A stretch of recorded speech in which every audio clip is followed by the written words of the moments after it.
Hey guys, this is EckhartsLadder. Hello and welcome to another Star Wars video. This will hopefully be the first of two uploads today, although I'm not certain about the second one. I'm super busy, but I thought this was a little bit of interesting news that you guys would really appreciate. And I don't say that lightly. You guys know I don't usually cover news or leaks because really there are others who do it better and quicker, and I like to stick to the lore usually. But I've really been fascinated by the fact that there's an entire version of Star Wars Episode 9 that we will never ever see. I'm referring to the version written by Collin Trevorrow, I think that's how you say his name anyway, who was originally slated to write and produce Episode 9 before JJ came in. I think it's very unlikely that we learn the original story in any sort of meaningful way, especially where I think Disney is going to go out of their way to make comparisons with the finished product just because partially they've had so much director turnover and whatnot. Anyway, today Jason Ward from Making Star Wars, and I'll link to the article and his YouTube channel down below, posted a brand new article. And for those who don't know, Making Star Wars is probably the premier source of Star Wars leaks. They got pretty much everything right for Episode 7. They got most of Episode 8 with some mistakes, and they've provided a lot of leaks for Episode 9, which have been corroborated by others. Jason and I follow each other on Twitter, we've DM'd several times, and I think basically he's got a really good handle on legitimate leaks, and I tend to believe most of what he says. So in his article, he explains that he received some of the broader strokes for Episode 9. It seems like it would have been basically as different of a movie as possible from the Rise of Skywalker. Most importantly, perhaps, there was absolutely no Palpatine. The main bad guy, according to Jason, would have continued to be Kylo Ren and the First Order, with the conflict essentially being whether Rey could turn Kylo first or vice versa. The next distinguishing element would have been Rey's parentage. Now, although Episode 9 of course hasn't come out, so perhaps this could be the exact same, I think it's unlikely. Anyway, Jason says that the original story would have had Rey's mother be a servant to Princess Leia. Interestingly, this reminds me very much of the Winter character from Star Wars Legends, which I guess means Rey's dad would be Tycho Selku? I don't know.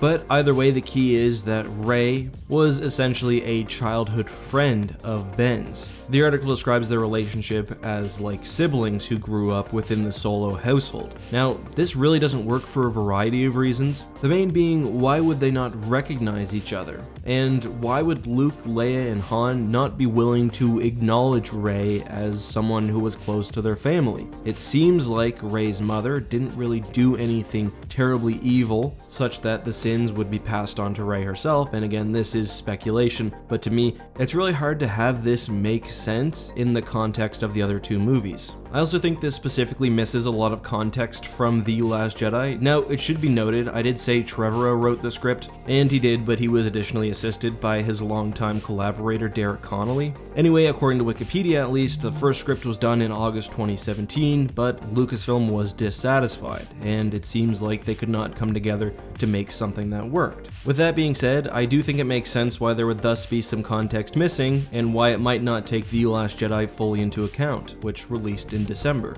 Notably, this leak describes the relationship between Kylo and Rey as being one of brother and sister and not romantic, also explaining that that's what their relationship has always been like. However, I think it's pretty difficult to ignore the romantic subplot in The Last Jedi. I don't say that as any sort of shipper or Reylo fan, just somebody who watched this scene. Also, as a note, my son just came into the office, so you'll have to ignore any sounds that he makes. Anyway, going on with the movie, it seems like the ending would have been at the Solo family home where, and I quote, Ben was redeemed amongst family members, and he saved Rey from injuries from their fight. I don't know, to me that would totally be a problem with scale. The sequel trilogy and the entire Skywalker saga is about the family, but it's also a battle for the fate of the galaxy. Kylo being redeemed is important, and thematically that does tie in with the prequels and the OT, but I do think it's better to have a sort of unifying enemy in Palpatine, who ties the main conflict through all the sagas together. Another benefit here is that Palpatine can retroactively help explain issues with Snoke that a lot of people have, and it also ties into the issues with world building and the quick fall of the Empire after Endor. In other words, I think there were a lot of threads that were cut in The Last Jedi, and if they went with the route that Collin had initially proposed, then they would have just left dangling. However, I think JJ will probably aim to tie some of those up. Now, a lot of this problem is related to one of my larger issues with the sequel trilogy, and that's a lack of coherent vision. Although we don't know to what degree there was a plan from the outset, and we've heard both that there was at least some sort of general direction and that there was none whatsoever. So having just a completely separate third writer would even fragment things anymore, and although JJ will surely make some decisions that I don't like and that others won't like, I'm at least happy that there will be a bit more narrative cohesion. Anyway, another one of the big conflicts, according to Jason, would have been, and I quote, a rather strange subplot where First Order villains are erasing people's memories and reprogramming them. It sounded like there was going to be some Manchurian Candidate type stuff going on in the background of the story. Manchurian Candidate, by the way, is basically a story about brainwashing, which ties in almost to some of the events we see in Star Wars Aftermath, but seems a little hokey and also fairly small scale for the third film in a trilogy. I mean, the First Order has full control over the galaxy. I don't really understand why they would be focused on brainwashing people instead of just asserting themselves. So yeah, if this is true, I think there are a lot of problems with this script, and I can definitely see why Disney chose to go in another direction.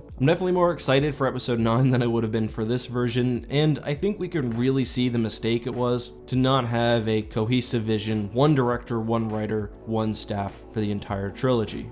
But what do you think? Do you appreciate Collin's version of episode 9 more than what we're getting? Do you think JJ was a better choice, or would you have liked maybe Rian Johnson to do it? And do you agree that a single voice probably should have controlled all of the sequel trilogy? Let me know all of that and more down below. Because we're talking about Star Wars news, I will also mention we are getting a new release for Star Wars Battlefront 2, which looks pretty cool. You can pay for that, but it's really just extra cosmetics. Additionally, for free, we're getting new content in December, including some tie-ins with episode 9. We also got actor Richard Grant's tearful reaction to episode 9. He was a pretty big fan, to say the least. And additionally, we got an article from Business Insider talking about how The Mandalorian is now the top TV show in the world, although arguably that came without any hard numbers. Anyway guys, that's all I have for today. Let's try to keep the comment section pretty civil, but I'll see you next time. Have a great day, and may the Force be with you.